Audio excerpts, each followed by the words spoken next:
Assalamualaikum warahmatullahi wabarakatuh. Selamat pagi anak-anakku semua yang soleh-soleha. Bagaimana kabarnya hari ini? Alhamdulillah kita berjumpa lagi dalam jam pelajaran pendidikan agama Islam. Sebelum memasuki pelajaran, marilah kita membaca doa terlebih dahulu. Semoga pelajaran kita hari ini lancar dan menjadi ilmu yang barokah. Amin. Berdoa mulai. A'udzu billahi minasyaitonir rajim. Bismillahirrahmanirrahim.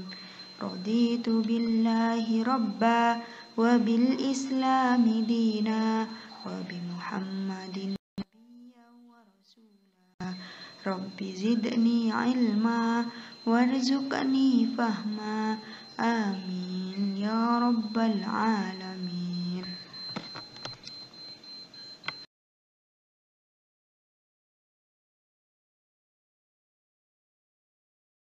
Materi kita hari ini adalah tema 4, yaitu bersih itu sehat. Kompetensi dasarnya 3.14, yaitu memahami tata cara bersuci dari hadas sesuai ketentuan syariat Islam. Adapun tujuan pembelajaran yang akan kita capai: 1. Mengenal arti bersih dan sehat dengan benar. 2. Menyebutkan pengertian hadas dan najis dengan benar. 3. Menyebutkan tata cara bersuci dari hadas dan najis dengan benar.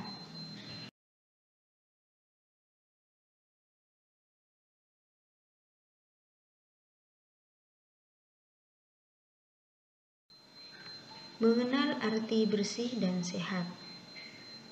Bersih. Bersih artinya bebas dari kotoran. Suci artinya bebas dari najis. Najis adalah yang menjadikan terhalangnya seseorang beribadah kepada Allah Subhanahu wa Ta'ala. Misalnya terkena kotoran binatang ataupun kotoran manusia, darah, air seni, dan lain-lain. Najis sudah pasti kotor. Contohnya air seni, kotoran binatang, muntah misalnya. Itu kotor, menjijikkan. Sedangkan kotor belum tentu najis. Contohnya terkena tanah, tinta, cat, air ludah misalnya. Itu belum tentu najis, meskipun terlihat kotor.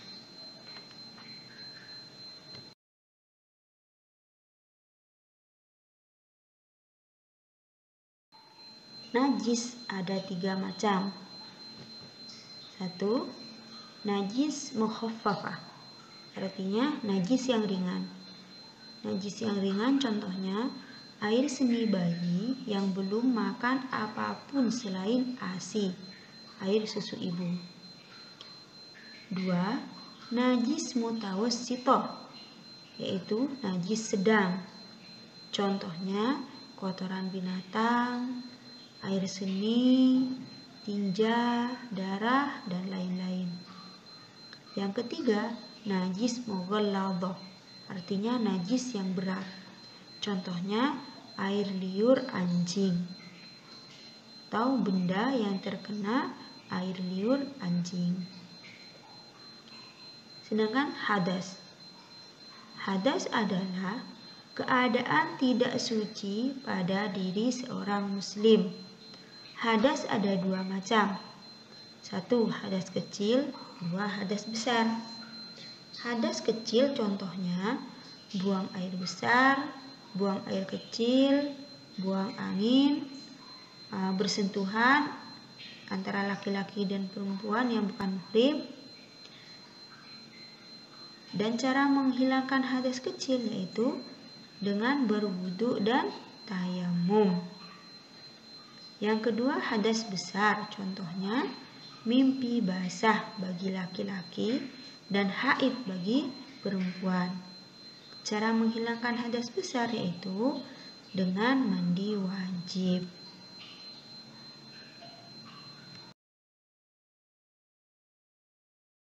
sekarang cara membersihkan najis. Najis yang 3 macam tadi. Yang pertama yaitu najis mukhaffafah. Nah, cara membersihkannya, mensucikannya, pertama, hendaklah dihilangkan atau dilap najis itu terlebih dahulu. Misalnya, ada seorang bayi yang buang air kecil di lantai atau air sendinya netes. Nah, cara membersihkannya, ambil handuk atau lap, bersihkan atau keringkan air sendinya tadi. Nah, kalau sudah kering, rinciskan atau percikan dengan air mutlak atau air bersih ya. Air sumur misalnya, air hujan, dipercikan ke tempat yang terkena najis tadi. Nah, kalau sudah dipercikan air secukupnya, sedikit saja, tidak usah terlalu banyak. Nah, baru yang terakhir dilap hingga kering. Setelah dipercikan air, airnya dilap dengan handuk bersih atau lap bersih hingga kering. Maka najis mukhaffafah tadi sudah hilang dan sudah dianggap suci. Yang kedua yaitu cara menghilangkan najis mutawassithah, najis yang sedang. Nah, caranya yang pertama, hendaklah dibuang najis tersebut terlebih dahulu. Misalnya, pakaian kita terkena najis seperti muntah misalnya atau darah. Maka caranya pertama, hilangkan dulu kotoran tersebut. Najis tersebut yang ada di pakaian kita hilangkan.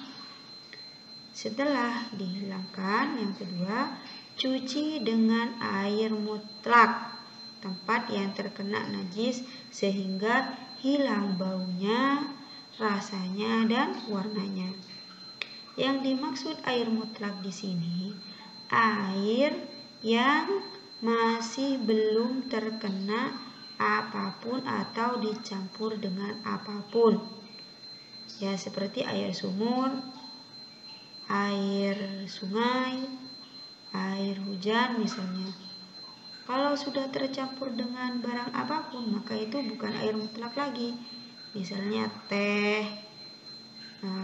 kopi misalnya. Meskipun itu air, tapi sudah tercampur dengan barang yang lain, maka itu bukan air mutlak lagi.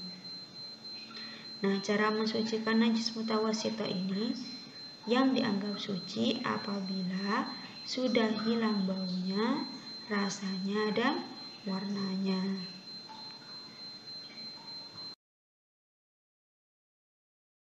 Yang terakhir yaitu cara mensucikan najis mughalladhah. Seperti yang Ustazah sudah jelaskan tadi, najis mughalladhah yaitu najis yang berat, najis air liur anjing yang terkena ke suatu benda. Nah, cara mensucikannya yaitu pertama, buang najis tersebut, dilap sampai kering.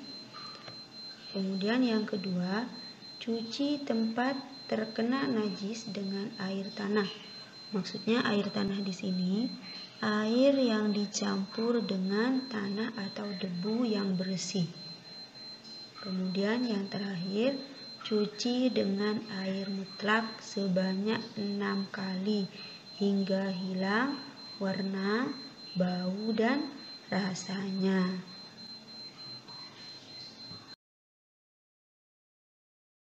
Sampai di sini pelajaran kita hari ini. Semoga bermanfaat. Ustazah harap kalian bisa mempraktekkan apa yang sudah kita pelajari hari ini. Kita akhiri dengan pembacaan hamdalah. Alhamdulillahirabbil alamin. Wassalamualaikum warahmatullahi wabarakatuh.